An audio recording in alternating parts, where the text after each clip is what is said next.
If you're watching The Prepper Historian, you're here because you want real history, the kind that teaches, sharpens, and gives you something practical you can use. So, before we get into today's forgotten relic, make sure you're subscribed. You don't want to miss the deep-cut historical lessons that make you a smarter historian and a more capable survivalist. Now, let's get into a tool most people have never heard of, yet it shaped how soldiers fought, dug, survived, and even improvised in the worst battlefield conditions humans had ever experienced. The story begins with a war where the simplest tools became matters of life and death. World War I didn't just introduce tanks, machine guns, and chemical weapons. It also created a new relationship between soldiers and their equipment. Trench warfare demanded tools that dug fast, fought hard, and held up under mudshell bursts and close-quarters chaos. Armies worldwide issued shovels, picks, and bayonets, but one design rose above the rest, quietly, effectively, and without the recognition it deserved. This tool was the Austro-Hungarian M1914 combination entrenching tool, an ingenious hybrid that proved far more versatile than the standard spades used by the British, French, Germans, and Americans. The tool's design solved real battlefield problems in a way most militaries didn't copy. The M1914 wasn't just a shovel. It wasn't just a pick. It wasn't even just a weapon. It was all of these in a compact rotating head design that locked into 3 functional positions. When locked straight, it performed as a classic entrenching spade, perfect for rapidly carving out shallow scrapes or deepening the firing step inside a trench. Rotated 90 degrees, it became a pick hoe, allowing soldiers to cut through the dense clay chalk and frost that stole precious minutes from trench construction.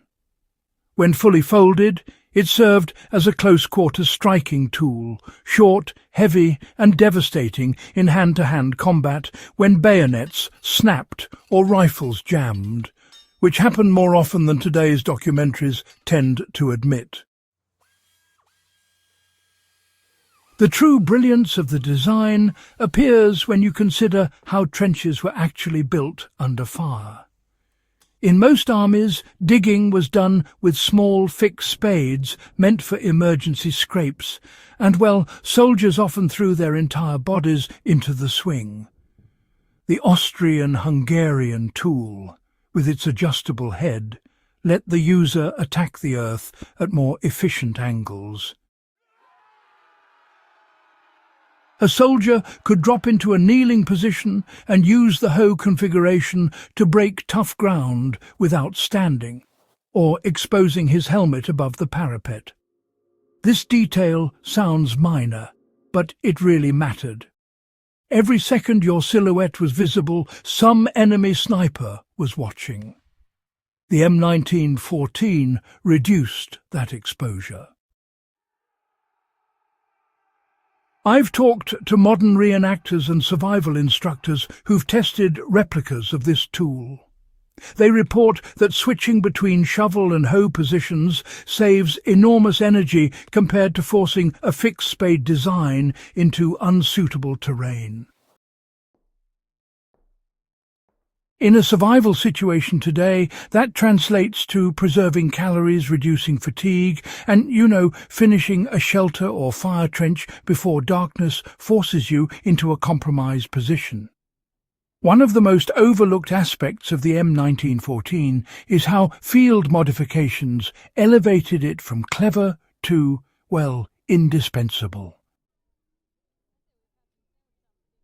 Troops routinely sharpened the edges, turning it into a kind of hybrid axe.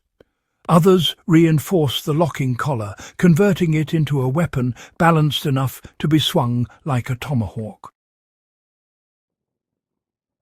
Battlefield diaries from the Isonzo front describe patrol soldiers carrying nothing but this tool and a sidearm, because it performed the work of 3 separate items. That reduction in gear weight matters both in 1916 and for any prepper today. One tool that accomplishes multiple jobs is worth more than 3 specialized tools that slow you down. If you want a real-world way to apply this, try building a quick, hasty shelter using only a multi-position entrenching tool. First, set it in hoe mode and break up the topsoil. Second, switch it to shovel mode to clear the loosened material. If you need firewood, fold it down and use the sharpened edge to batten branches. This mirrored process is almost exactly how frontline troops operated during nighttime trench expansions, when speed and silence mattered more than brute force. This forgotten tool also reveals a lesson about military procurement that survivalists should study carefully. Despite its strengths, most nations avoided folding or rotating designs because they considered moving parts a liability. Simpler tools were cheaper, easier to mass-produce, and less likely to jam with mud. That's why you don't see major powers copying the M1914 during or after the war. Yet on the ground, the tool proved its worth repeatedly. This disconnect between what headquarters values and what field conditions demand is something any serious historian or prepper should think about. In modern preparedness, people often default to gear that's popular rather than gear that's field-proven. A rotating head entrenching tool might not trend online, but it may outperform half the compact shovels sold to preppers today. The World War I soldiers who relied on the M1914 understood this instinctively. They chose what worked, not what looked good on an equipment list. The legacy of this design still matters today, even if militaries no longer issue it.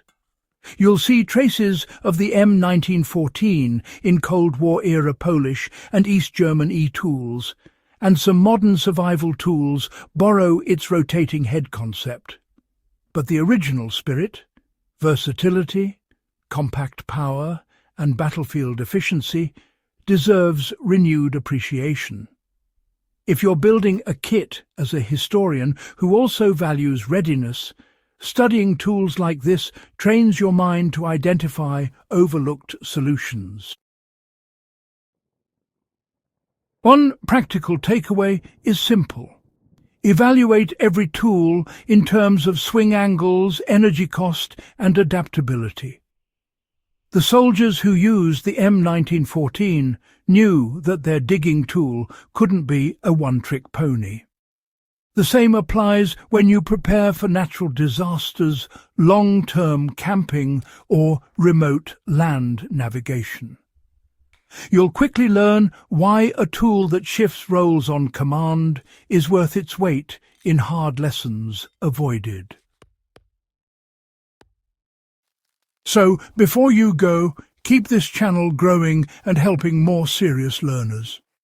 If you found value in this deep dive into the World War I trench tool nobody remembers, a revolutionary design, make sure you're subscribed and share this video with another historian or survivalist who appreciates genuine, hard-sourced knowledge. The more we explore forgotten tools like this, the stronger our understanding of both history and preparedness becomes.